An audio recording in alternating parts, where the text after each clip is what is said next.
Hello, this is STexannl, This is Adam. and it's been a long time since I made a video, but I'm up here visiting a friend Adam, and we picked up a lot of records and wanted to do a recent vinyl finds video. This is take number 3, so this one's gonna work. Definitely. Okay. Maybe I should. Yeah, since I picked up more records, I think I'm just gonna start. We went to this record store in Copenhagen, and they had a deal. It was like the last thing we did before we were about to leave Copenhagen, and we ended up spending about 2 hours in there. It was far too long. But they had a deal where if you picked up 25 records in the basement of their bargain bin, it was only like 100 kroner, which is $17, something like that. So we picked up quite a few. He got a lot more than I did, so I feel less bad for that. But yeah, he's gonna go ahead and start. Yeah, basically, I just pulled through a few of the interesting ones. It's about maybe half of what I picked up in that store. We had 2 big bags of vinyl on the train so ride heavy. home. Yeah, it was not fun. Here's Rod Stewart Body Wishes. I picked this up because it completes my Rod Stewart collection, and it was also in surprisingly good shape. That was the thing about the store, that you look through the records and maybe some of the sleeves weren't perfect, then you take out the record and it was just... Yeah, some of the jackets were in horrible condition, but most, I mean, when we've played through most of these already, and they sound really nice, which was really surprising. Next was a Chicago. I can't remember what this one is called, but it's the one that has If You Leave Me Now on it and some other good tracks. Supertramp, Crisis, What Crisis. I have all the singles for this, so probably fun to have the album actually. Supertramp, Crime of the Century. And as well, like, I mean, for what we paid, these are in great shape. Yeah, I mean, they all roughly, at the end of it, the other things we bought, I mean, it came out to being nothing per record, which is the way we justify how much we spent. Yes. This was actually a record with the worst sleeve, but it was Procol Harum. The sleeve's a bit wobbly, but I've always wanted a Procol Harum record. I found one a few years ago in a bargain bin, and I just picked it up without looking at it, and then when I just thought the record looked clean, but I never looked at the inner label, and it wasn't Procol Harum, so that was a really big disappointment. That was actually really cool. I'm gonna probably end up checking that out at some point in time. One more thing to complete a collection, Eurythmics, Sweet Dreams. Now I have, I believe, all of their albums on vinyl. Kim Wilde, Select. I have her other album, the one with Kids in America on it, but this has the great song Cambodia on it, so I really wanted it.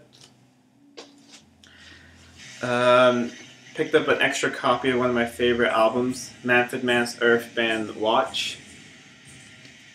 Just because this had a much better sleeve than mine, and yeah, I've played mine so much that I might just hang it on the wall and play this one. It was actually kind of crazy. It was I've never listened to Manfred Mann before. That was pretty interesting.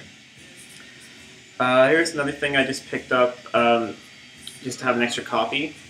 Dire Straits Communique, because mine record is in really great condition, but I have a lot of ring wear on it, and this one just didn't, and also the record was in the same shape.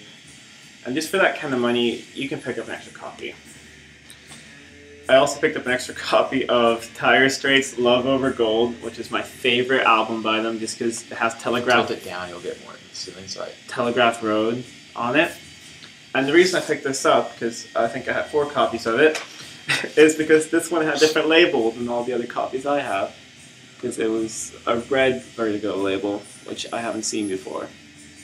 We both really have very different collecting styles. Adam normally ends up getting a lot more records than I do, but I end up spending a lot more money because I end up buying fewer records that cost more, and Adam ends up buying more records that cost less. And yeah, but I'm gonna start going through mine. I picked up a couple of things that I had never listened to. Actually, most of them, all of it, I had never listened to. Live recording by Joan Baez. Haven't listened to that actually at all. Just saw it, thought I'd pick it up. They equivalently cost, what was it, 20 cents? So yeah. This was a best of Joan Baez as well. And this thing was actually just, the packaging is just beat to no other. I mean, it opens at both ends now, if you see that. That's just entirely torn. But the record is actually in surprisingly good shape, and I mean, apart from a few pops and crackles, it sounds really nice. The next few, Yeah. I only own Brothers in Arms by Dire Straits, and since they had a pretty good amount of Dire Straits records, Adam told me I had to get these. So I have a lot of listening to do when I get home, but I have Alchemy by Dire Straits. It's a fantastic live album. Absolutely great. See, I didn't even know that was live, so I'm learning. The next, this is the second copy of this we picked up. It is called Love and Gold, Over Gold. The next, the solo, or their, I don't know why I said solo album, but their self-entitled album, Dire Straits. Don't know what to say about that because I know nothing about it. It's fantastic. There we go. And Dire Straits Making Movies. Which is their probably second greatest album. And he played that for me. I remember enjoying it. And so, yeah, I'm really looking forward to checking all these out. The next one was like the one record that I had heard of something about, but I don't really remember why. I believe there was a YouTuber, and I don't remember who it was, though. I need to figure it out, that told me about this artist. But Tony OK. I found this, and it looked really cool, too. And I played it, and I really enjoyed it. But, yeah, just picked that one up as well. The next records we're going to go through are records that, after going to the basement, we went to the basement first. And we picked all these out. We're like, okay, we're only going to spend 100 Swedish kroner, or 100 Danish kroner, and that's going to be it. And, we ended up then looking into the second floor, and they had everything. Yeah. And everything was just like organized perfectly with labels, and they had cleaned all the records and sealed them. They have a record cleaning machine, one of those. We don't know which one they had. They said that they just got a new one, but they have a record cleaning machine, and they clean all the records that are worth cleaning. They'll clean them and then reseal them, and their prices aren't ridiculous at all. I mean, they're not. It's not more than what you'd pay about anywhere else. And so yeah, we'll go through those next. Yeah, I gotta find mine. Should I go through what I found there? Yeah.